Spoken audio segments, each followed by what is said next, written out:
اچھا، ہمارے جو دادا تھے وہ بڑے بھائی تھے، اور میں نے اس کو اس لیے لیا کہ ذرا چھوٹا سلسلہ تھا اس لحاظ سے، تو وہ انہوں نے گریجویشن جب کر لیا دیوبند کو، فاضل دیوبند ہو گئے، تو ظاہر پہلی کوشش تو یہی تھی کہ میں اسی مدرسے میں رہوں، لیکن مولانا حافظ احمد صاحب نے شاید مصلحت کے خلاف سمجھا، کیونکہ انہیں معلوم تھا کہ کیا کھچڑی پک رہی ہے، یہ جو تحریک تھی ان کے تو علم میں تھی، جس میں مولانا عبید اللہ سندھی اور مولانا عزیر گل اور دادا ابئی تین کی پوزیشن میں تھے۔ مولانا عبید اللہ سندھی جو ہیں وہ بہت ہی فرٹائل برین تھا، اور وہ سکھ تھے، وہ مسلمان ہوئے تھے، پھر یہاں تعلیم پائی تھی انہوں نے، اور کیا کہتے ہیں پھر مفکر بھی تھے، ان سے بھی جیسے سر سید کا معاملہ ہے یا اقبال کا معاملہ ہے، ان کے بھی افکار بہت سے تھے جس سے علماء کو اختلاف تھا، لیکن اس کے ساتھ ہی ایکٹیوسٹ تھے، پولیٹیکل ایکٹیوسٹ۔ قرآن کا مطالعہ تھا، قرآن کی بنیاد پر وہ ایک انقلاب بھی لانا چاہتے تھے۔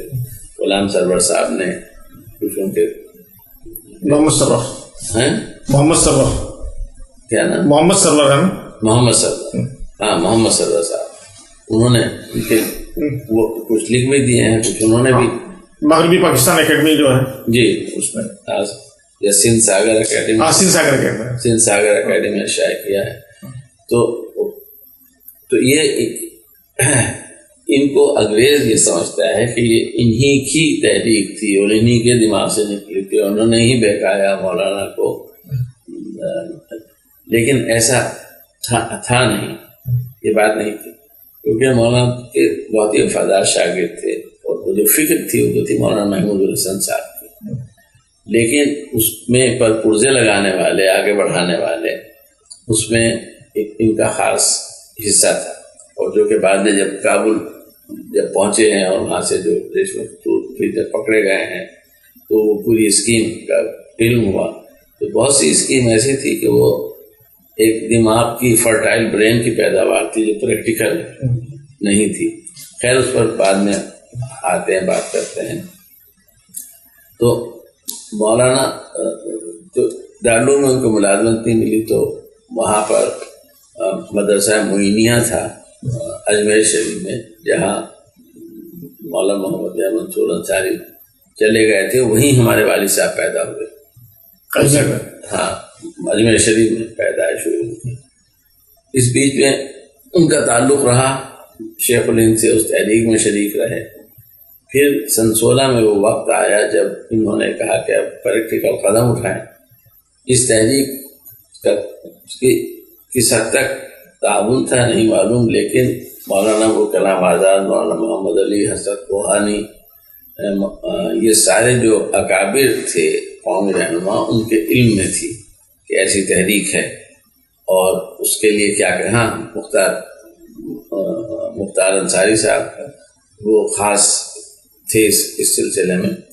تو ان کا تھا یہ تھا کہ یہاں سے یہ جائیں گے ترکی، وہاں سے چلے جائیں گے، یہاں حج کے بہانے جائیں گے، عمرے کے بہانے جائیں گے، وہاں سے ترکی جائیں گے، اور پھر خلیفہ کو یہ کہیں گے کہ وہ افغانستان کے ذریعے تھرو یہاں حملہ کریں، اور افغانستان کو اس میں شامل کریں، اور پھر وہاں پہ شامل ہوں، اور یہاں پر مولانا آزاد کے ذریعے یہ ان کنیکشن تھا جو ریولوشنری تھے بنگال کے۔ تو اس طرح کا ایک یہ تصور تھا، تو اس کے تصور میں پھر یہ ایک پورا علماء کا قافلہ وہاں گیا تھا عربیہ، سعودی عربیہ نہیں تھا بلکہ عربیہ تھا، اور ترکوں کی حجاز تھا، یہ گئے تھے حجاز، لیکن پورا جو سب کانٹیننٹ تھا وہ یہ پارٹ حجاز اب بھی کہلاتا ہے، حجازی کہلاتا ہے یہ پارٹ۔ تو وہاں مقصد ان کا یہ سیاسی تھا، اور وہاں پہنچے، پھر یہ انتظار کرتے رہے، پھر جنگ کے بادل منڈانے لگے، تو اس وقت مدینہ میں وہ آئے انور پاشا اور جمال پاشا۔ انور پاشا شاید پرائم منسٹر تھے، اور جمال پاشا ڈیفینس منسٹر میرا خیال ہے، یہ اور وائس ورثہ ذہن میں نہیں آ رہا۔ ان سے انہوں نے ملاقات کی کوشش کی، تو ان کی وہاں کے جو امام تھے حرم کے، ان کے ذریعے ملاقات ہوئی۔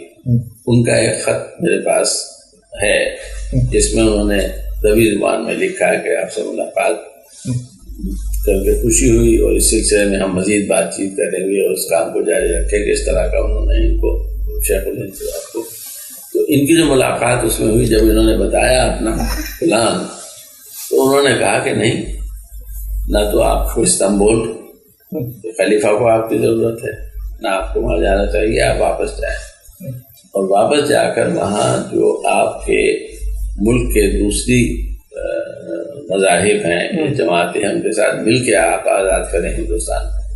کیونکہ اگر ہندوستان آزاد ہو جاتا ہے تو عالم اسلام کی بھی آزادی جو ہے وہ آزادی کا بھی تیقن ہو جائے گا. اور جو ہمارے سر پر جو یہ منڈلا رہا ہے خطرہ ان کا وہ اس لیے ہے کہ ان کو ہندوستان جانے کے لیے راستہ چاہیے. اس لیے انہیں عربیہ کی ضرورت ہے. اس وقت تیل تو تھا نہیں تو یہ تو ڈیزرٹ تھا اور اس کی کوئی خاص اہمیت نہیں ہے. لیکن یہ اہمیت ہے کہ انڈیا چاہیے برطانیہ کو, انڈیا کو آپ آزاد کریں. اس کا نتیجہ یہ ہوا کہ جب یہ لوگ واپس ہوئے ہیں تو یہ یکسو ہو کے انہوں نے طے کیا تھا کہ کانگریس میں شریک ہوئے شیخ الہند اور پھر شریک ہونے کے بعد انہوں نے جامعہ ملیہ اسلامیہ کی بنیاد ڈالی جو کہ نیشنل مسلم یونیورسٹی تھی. اس کا نیشنل کیریکٹر تھا.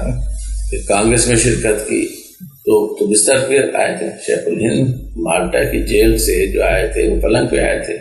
ان کو ریسیو کیا تھا مولانا محمد علی جوہر نے اور گاندھی جی نے اور پھر وہاں سے یہ کیا کہتے ہیں جہاں بھی گئے وہ چارپائی پر گئے تھے اور جو خطبہ انہوں نے دیا تھا اس کا جامعہ ملیہ کے قیام پر مسجد میں جب قیام ہوا تو اس کو پڑھنے کی بھی پوزیشن میں نہیں تھی.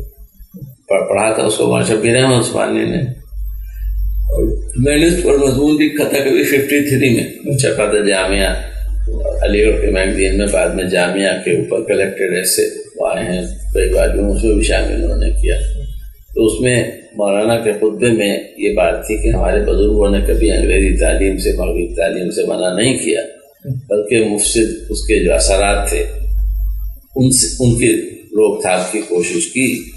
اور ان کا کہنا یہ تھا کہ از کلید دین دنیا کشاد کے دین کی کبھی سے دنیا کے دروازے کو کھولو. تو ہم ایسا ادارہ چاہتے ہیں کہ وہ کہ جو دینی مزاج ہو اور وہ دنیا کے لیے بھی دنیاوی تعلیمات بھی اس میں ہوں.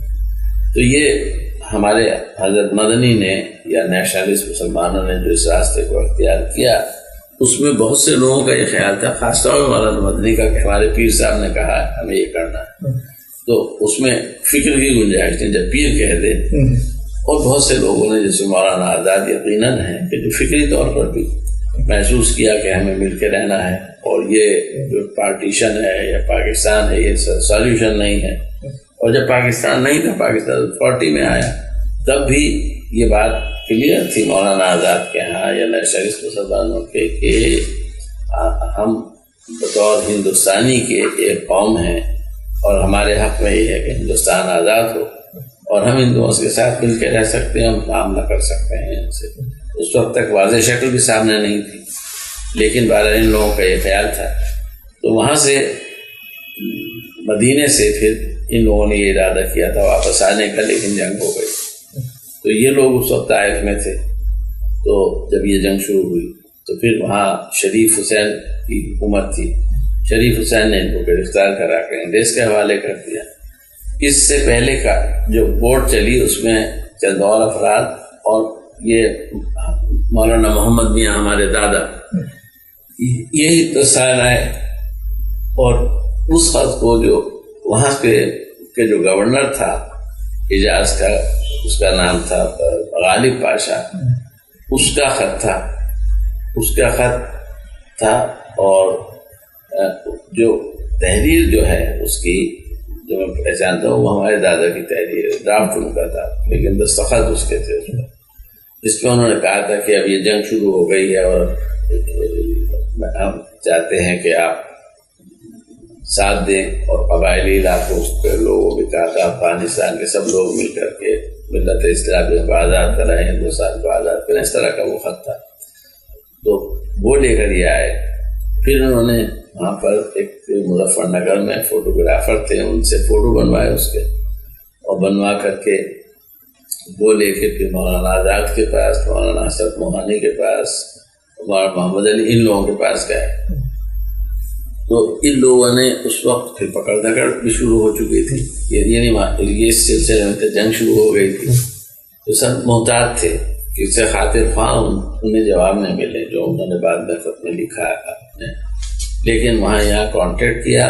پھر انہوں نے کہا کہ حکم یہ تھا کہ یہ کر کے وہ وہاں چلے جائیں گے قبائلی علاقے میں، افغانستان میں جا کے بات کریں گے بادشاہ سے اور قبائلی علاقے میں موبلائز کریں گے۔ تو وہ یہاں سے پھر آئے، اور شیخ الہند نے یہ کہا تھا کہ بیوی سے تم اجازت لے کے جانا، وہ اگر 4 بچے تھے تو وہ آئے وہ اجازت کے لیے، تو ہماری دادی سنانے میں آ گئی، انہیں اندازہ تو تھا کہ کچھ گڑبڑ چل رہی ہے، یہ سب کچھ ہو رہا ہے، لیکن کیا نوعیت تھی، انہوں نے کہا کہ میں اللہ کی راہ میں جہاد کا کرنے کے لیے نکلنا چاہتا ہوں، شیخ کا یہ کہنا ہے کہ آپ کی اجازت ضروری ہے، آپ مجھے اجازت دیں میں جاؤں۔ تو انہوں نے کہا میں کون روکنے والی ہوں آپ کو، لیکن بچوں کا کیا ہوگا، ان کی ذمہ داری کون؟ تو انہوں نے کہا کہ وہ مختار احمد انصاری 10 روپے ماہ بعد بھیجیں گے آپ کو خرچ کے لیے، اور کچھ چھوٹا موٹا گھر کے باغ تھے اور کچھ کھیتی تھی، کیاری تھی، یہ تھے، اس کا کچھ آ جاتا تھا، بہرحال اس میں گزر مناسب انداز سے ہو سکتا تھا جو جس۔ تو انہوں نے کہا کہ اگر آپ اللہ کے راہ میں جا رہے ہیں تو میری طرف سے اجازت ہے، آپ ملاقات ہوگی آپ سے، اب تو ہم ملیں گے نہیں، لیکن اگر آپ کا اپنا نفس ہے اور کوئی تمنا ہے اور آپ جا رہے ہیں تو میں قیامت کے دن آپ کا دامن نہیں چھوڑوں گی، اللہ کے سامنے میں شکوہ کروں گی۔ انہوں نے کہا نہیں، میری نیت تو صاف ہے۔ بہرحال میں چلے گئے، 4 بچے تھے یہاں پر۔ ابا جان بتاتے ہیں کہ بہت سخت زندگی تھی، کیونکہ پھر جب اس کا پتہ چل گیا اس کا کانسپریسی کا، تو پھر پکڑ دھکڑ ہوئی، تو پھر تو خط بھی سارے سینسر ہوتے تھے، پھر مختار انصاری صاحب کے پاس سے کوئی رقم وصول نہیں ہوئی، خاندان میں کوئی اس پوزیشن میں نہیں تھا آمدنی کے لحاظ سے۔ کچھ دن کے لیے یہاں بھی آ کے رہیں، ماموں کے ہاں دیوبند میں بھی آ کے رہیں، لیکن ظاہر ہے 4 بچوں کے ساتھ کسی کے بھی گھر میں کسی کے بھی حالات ایسے نہیں ہوتے کہ 4 بچوں کے وہ کرے۔ تو بڑے لڑکے جو تھے وہ 13 سال کی عمر میں بہاولپور میں پڑھ رہے تھے۔ بہاولپور میں ہماری جو دادی تھی، ان کے والد صاحب بتایا تھا میں نے، مولانا صدیق احمد صاحب، وہ مفتی تھے، تو وہاں پھر ہمارے والد کو بھی بھیج دیا تھا، وہ گئے تھے، تو وہاں مسٹیریس حالات میں ان کی ڈیتھ ہو گئی 13 سال کی عمر۔ بس ایک خط آیا کہ ان کی انتقال ہو گیا ان کے بھائی کا۔ ان کے بھائی تھے مولانا فاروق احمد صاحب، جو دارالعلوم کے مفتی اعظم رہے اور پھر وہاں کے مفتی اعظم رہے، اور شیخ الجامعہ تھے، جامعہ عباسیہ کے جو انٹرنیشنل اسلامک یونیورسٹی ہے، اور وہیں خاندان ہے ان کا پورا، اب بھی ہے بہاولپور میں سب سیٹل ہے، ٹرسٹ کالونی میں ہے، اور بہت دروازے پہ خاندان کافی بڑا ہے جو۔ تو اس وقت وہاں تھے، تو وہاں پھر ہمارے بجان بھی گئے تھے وہاں پر، چھوٹے ان کے بھائی بھی گئے تھے۔ سب سے چھوٹی لڑکی تھی، ان کی شادی، لڑکی کی شادی انہوں نے کی تھی خاندان میں جب اس زمانے میں ہوتی تھی، تو ان کا نام تھا محمد جمیل، اور ان کی فیملی سیٹل تھی کوئٹے میں۔ ہم بیٹا پیرزادگان جو ہے وہاں کے لوگ بہت ہی انٹیلیجنٹ اور پڑھے لکھے اور اعلیٰ منصبوں پر تھے، جیسے میں نے بتایا مولانا انصار علی کا کہ وہ پرائم منسٹر تھے، اسی طرح سے ایک تھے صادق صاحب، وہ بھی کیا کہتے ہیں چیف منسٹر تھے خیر پور اسٹیٹ کے، اس کی وہاں وہ تھی سندھ میں، بڑی پوزیشن پہ حکومت کے عہدوں پہ، بڑے علماء، جیسے میں نے آپ سے بتایا ایک ہی گلی کے اندر پورا کھیپ علماء کا تھا رہتا تھا۔ اور ہمارے ہاں ایک طرح کی کہاوت تھی کہ اسلام اترا تو عرب میں ہے، اسے سمجھا گیا اور بڑھتا گیا ہندوستان میں، اور ہندوستان میں ضلع سہارنپور میں، اور ضلع سہارنپور میں بیٹا پیرزادگان میں، اور بیٹا پیرزاد میں اس گلی میں جو مولویوں کی گلی ہے، محلہ چھتہ کہلاتا تھا، اس گلی میں تو بہت سختی تھی عقیدے کے معاملے میں، بیہیویئر کے معاملے میں. فرسٹ کزنس کا بھی پردے تھے ساتھ، دیور سے بھی پردہ تھا، جیٹ سے بھی پردہ تھا، اس طرح کا اس گلی کی حد تک. پورے ہم بیٹے کا نہیں تھا لیکن اس گلی کی حد تک، ان لوگوں کی حد تک جو ہے. کوئی منیر صاحب ایک مرتبہ کہہ رہے تھے ہم سے، وہاں گئے تھے تو دیکھا کہ 16 سال کے بچے جو انہوں نے کبھی بازار نہیں دیکھا.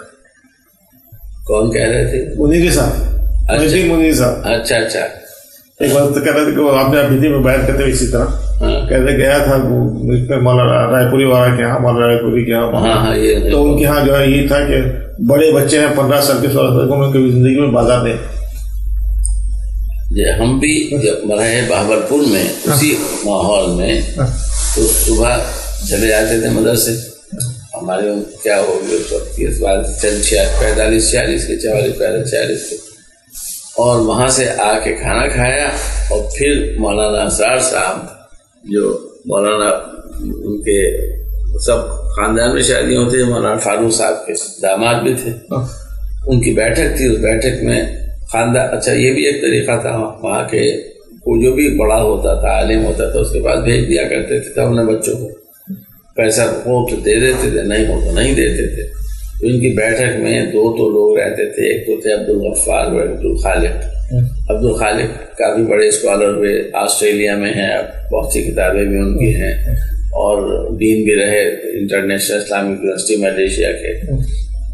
عبدالغفار نے زیادہ نہیں پڑھا، وہ مدینہ میں والد کی خدمت میں تھے، پتہ نہیں کہاں ہوں گے، کیا ہوگا. اس کے علاوہ ان کے 2 بھانجے تھے، محمد اور احمد نام تھا. احمد بڑے تھے، اسرار صاحب تھے. پھر ہم بھی اب پہنچ گئے اس میں. ان کے اپنے لڑکے تھے ابرار و الطاف. اس کے علاوہ اور محلے کے آ جاتے تھے. تو اس کے بعد دوپہر کا اسکول شروع ہوتا تھا. اس میں وہ سوتے بھی تھے، اپنا پنکھا کر رہے ہیں سوتے، اور سب کو پڑھا بھی رہے ہیں. اٹھے شام میں تو 10-15 قدم چلنے کی، عصر کی نماز کے بعد اجازت تھی جانے کی. مغرب وہیں پڑھنا آ کے، مغرب بعد پھر کلاس شروع ہو جاتا. اچھا، جو ریشمی رومال تحریک کا تذکرہ کیا، ایک تو ریشمی رومال تحریک تھی، ایک تحریک ہجرت. یہ دونوں ایک ہے یا الگ ہے؟ کیا تحریک یہ تھی اور ایک تحریک ہجرت؟ تحریک الگ ہے.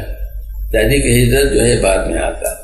یہ تو ریشمی رومال کی تحریک جو جیسے میں نے آپ سے بتایا، اس کو ذرا بات کو میں ختم کر لوں. اصل میں اس میں بہت ہی مسٹیریس قسم کی چیزیں ہیں کہ لوگ اس طرح کے پھول تھے جس پہ لکھ کے میسج بھیجتے تھے، یا اس طرح کے ریشمی رومال تھا اس پہ کاٹ کے بھیجتے تھے.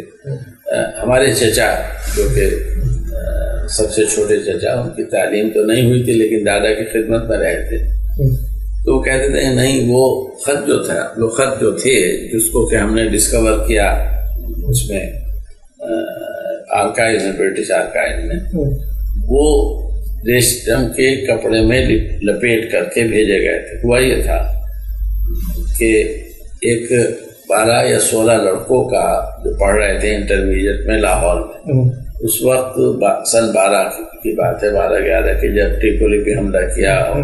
تو وہ بھی جوش ان کو آیا، نوجوان تھے پنجاب کے. تو انہوں نے سب نے مل کے یہ طے کیا کہ ہم جہاد چلیں، وہاں چلیں، خلیفہ کی فوج میں لڑیں گے.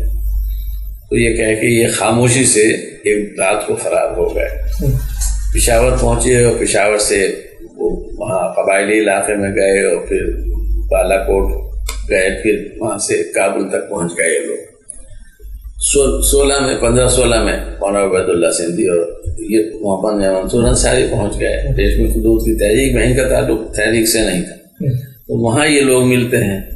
اس کے بعد راجہ مہندر پرتاپ سنگھ اور ان کے ساتھ کیا کہتے ہیں وہ لوگ آ گئے جو کہ قدر تحریک کے تھے، وہ بھی آ گئے جرمنی وغیرہ سے ہو کے کابل میں. تو کابل میں ان سب کا اجتماع ہو گیا.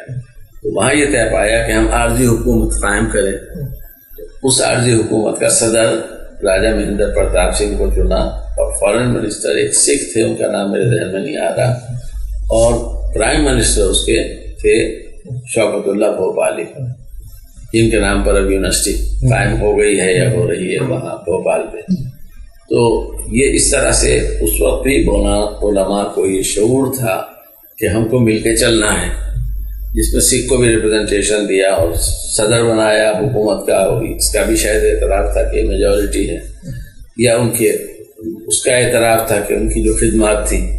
اور مولانا اس میں یہ ہوم ممبر تھے، مولانا عبید اللہ سنگھ تھی، اور ہمارے دادے ابا اس کے ریپرزنٹیٹیو تھے قبائلی علاقے میں، کیونکہ ان کو زیادہ ذوق، سیاست سے زیادہ ذوق اس کا تھا کہ کس طرح جنگ ہو. تو انہوں نے وہاں جا کے موبلائز کیا اور وہاں قبائل کو، تو وہ کاغذات جو میرے پاس ہیں جو میں شاید انشاءاللہ کر رہا ہوں، اس میں پورے قبائل کے نقشے ان کے ہاتھ کے بنے ہوئے ہیں. یہ ہے کہ کیا کتنی آبادی ہے، کس کے پاس توپ ہے، کس کے پاس بندوق ہے، کس کے پاس گھوڑا ہے، کس کے پاس گدھا ہے، کس کے پاس گاڑی ہے، وہ ساری کے ساری کہ کس طرح موبلائز ہوگا. تو کچھ حملے وغیرہ یہ لوگ کرتے رہتے تھے انگریز سے، اور اس کی کچھ روایتیں بڑھ بھی جاتی ہیں کہ شاید ان کا کوئی جہاز بھی گرایا ہے ان لوگوں نے اپنے اس سے. تو وہاں اس وقت جب کام کر رہے تھے تو اس وقت انہوں نے ایک خط لکھا شیخ الہند مولانا محمود الحسن صاحب کو 13 صفحے کا، جس میں یہ رپورٹ تھی کہ جب وہ وہاں سے کابل چلے مدینے سے تو یہاں ان کے علم میں نہیں تھا کہ وہ گرفتار ہو گئے، اور پھر یہاں سے کس طرح یہاں پہنچے. پھر انہوں نے لکھا حسد بیکار ہو چکے اور آزاد نے بات نہیں کی، اس ٹائپ پہ انہوں نے تفصیل لکھی. پھر یہاں جو ہو رہا ہے اس میں انہوں نے یہ لکھا کہ اس وقت کی جو سیاست ہے اس میں جو حکومت ہے موقتہ عارضی حکومت جو بنی ہے وہ صرف ہندو مقاصد کو پورا کر رہی ہے، اور یہ وقت وہ ہے کہ جب مسلمانوں کو بات کرنی چاہیے اکثریت سے کہ آزاد ہندوستان جب ہوگا تو ان کا کیا مقام ہوگا. ورنہ تو عام ہندو یہی کہہ رہے ہیں کہ انگریز انگلستان کو جائے اور مسلمان عربستان جائیں، یہ ملک ہمارا ہے. تو اس کی سیاست سے یہ مطمئن نہیں کہ بعد میں نے مہندر پرتاپ سنگھ جب تشریف لائے وہاں ہندوستان، میں نے ان سے بات کی تو وہ بھی معلوم ہوا کہ عظیم شخصیت تھے لیکن ایکسینٹرک تھے کافی. وہ اپنے کو پرافٹ بھی کہتے تھے، کلہن جی بھی کہتے تھے، حضرت عیسیٰ بھی کہتے تھے، اور کہتے تھے کہ ہندوستان پر جو بنو دھرما شاسترا کے مطابق صرف وہ حکومت کر سکتا ہے کہ جو کہ چھتری ہو یا پٹھان ہو یا مغل. انہوں نے کئی دفعہ اعلان بھی کیا، پنڈتوں کو خط بھی لکھے کہ آپ یہ چھوڑ دیں، آپ برہمن ہیں، آپ کا یہ کام نہیں ہے، میرے ہاتھ میں اختیار نہیں ہے. پھر انہوں نے یہ بھی اعلان کیا، اپنے اخبار میں نکالتے تھے بندابند کہ سب جتنے لوگ چھتری ہیں اور پٹھان ہیں یہ سب دلی فلاں تاریخ کو پہنچ جائیں. پھر افسوس کے ساتھ لکھا کہ میں نے تو بلایا تھا کوئی آیا ہی نہیں، میں اکیلے ہی پہنچا وہاں پر. تو بہرحال یہ انہوں نے اپنی بایوگرافی بھی لکھی جو میں نے دیکھی نہیں، لیکن بایوگرافی ان کی آٹو بایوگرافی لکھی. تو یہ وہاں حکومت انہوں نے قائم کی اور یہ اسٹرگل یہ چل رہی تھی. اب جب زیادہ صورتحال خراب ہونی شروع ہوئی اس کے بعد جب یہ ترکی کے ساتھ جنگ ہو گئی آٹومس، تو پھر خلافت ایک ایسا آئیڈ ہو گیا کہ جو پورے دین پر حملہ ہے، اور اس کو چیمپئن البلاغ نے اور مولانا آزاد نے کیا، اور بڑے کیا کہتے ہیں پرجوش قسم کے مقالے لکھے. مولانا محمد علی جوہر اس میں کھڑے ہوئے، کیا کہتے لیڈر ہو گئے، رئیس الحرار بولیے اماں محمد علی کی جان بیٹا خلافت میں دے دو. ساتھ ہیں تھے شوکت علی بھی جان بیٹا خلافت میں دے دو. اس وقت کی بات ہے، عبد الباری فرنگی محلی، یہ جمال میاں فرنگی محلی کے غالباً والد تھے، انہوں نے یہ فتویٰ دیا تھا فرنگی محل نے کہ ہندوستان جو ہے دارالحرب ہو گیا ہے، اس لیے یہاں رہنا مسلمان کے لیے جائز نہیں ہے. وہ آپ ذرا سا جو ہے نا تاریخ کے واقعات کی بجائے آپ کے خاندانی جو مشاہدات ہیں اس پہ ذرا سا بیک گراؤنڈ. ٹھیک ہے، تو یہ بات کو میں ختم کروں. تو اس کو آپ نے پوچھا نا اس کا تو یہ الگ تھا، اور یہ فتویٰ جب انہوں نے دیا تو پھر ہم اصل چاہتے ہیں کہ وہ چیزیں جو ریکارڈ میں نہیں ہیں آپ کے والد کے سلسلے میں، خاص طور پر آپ کے دادا کے سلسلے میں بہت سی باتیں آ گئی کے سلسلے میں، ٹھیک آپ کے والد کے سلسلے میں ہم نہیں جانتے کیسے کی زندگی شروع ہوئی، مدینہ اخبار میں کیسے لگے، ان کی جدوجہد کیا ہے آزادی کے سلسلے میں. والد صاحب کا یہ تھا کہ یہ میں نے بتایا کہ یہ 3 بھائی تھے، پھر چھوٹی بہن تھی قدسیہ. بڑے بھائی جو تھے محمود میاں 13 سال سے ان کا انتقال ہو گیا، تو ابا جان پھر ہیڈ ہو گئے فیملی کے، طالب علم کے زمانے سے دارالعلوم میں پڑھ رہے تھے، اور خاص شاگردوں میں تھے انور شاہ صاحب کے۔ اس وقت کوئی معاملات، اور ان کے جو کلاس فیلوز یا کنٹمپریری تھے، مولانا سعید احمد اکبر آبادی تھے، مفتی عتیق صاحب تھے، مولانا عبدالرحمان صاحب، یہ اکابر اس زمانے میں ساتھیوں میں تھے۔ انہوں نے وہاں احاطہ باغ میں رہتے تھے، اور انہوں نے اور انہی کے ساتھ ایک اور ان کے دوست تھے علمدار غازی، شاید علمدار غازی تھے، یہ حیدرآباد کے تھے۔ تو انہوں نے مل کے اخبار نکالا تھا، اور پہلا دیواری اخبار بیان نے نکالا تھا، یہ اس کی بنیاد ڈالی تھی، دونوں لکھتے تھے وہ۔ اور یہ اس کے بعد انہوں نے طالب علمی کے زمانے میں آخری دنوں میں مہاجر نکالا۔ شاعری شروع سے کرتے تھے، اس میں ایک نظم تھی ان کی، میں ہندو ہوں مسافر ہوں، میں اسلامی مہاجر ہوں، وطن کو چھوڑتا ہوں میں، خدا سے جوڑتا ہوں میں۔ تو اسی انداز کی ان کے وہ شاعری تھی، اقبال جس سے لگتا ہے اقبال سے متاثر بھی تھے، اور خاندانی بھی تھا، کہ اس میں تھا ہمارا تمہارا خدا بادشاہ، مسلمان کا مدعا ایک ہے، جہاں خودی کا خدا ایک ہے، جہاں بر میں ہے ایک ہی حکمراں، ہمارا تمہارا خدا بادشاہ۔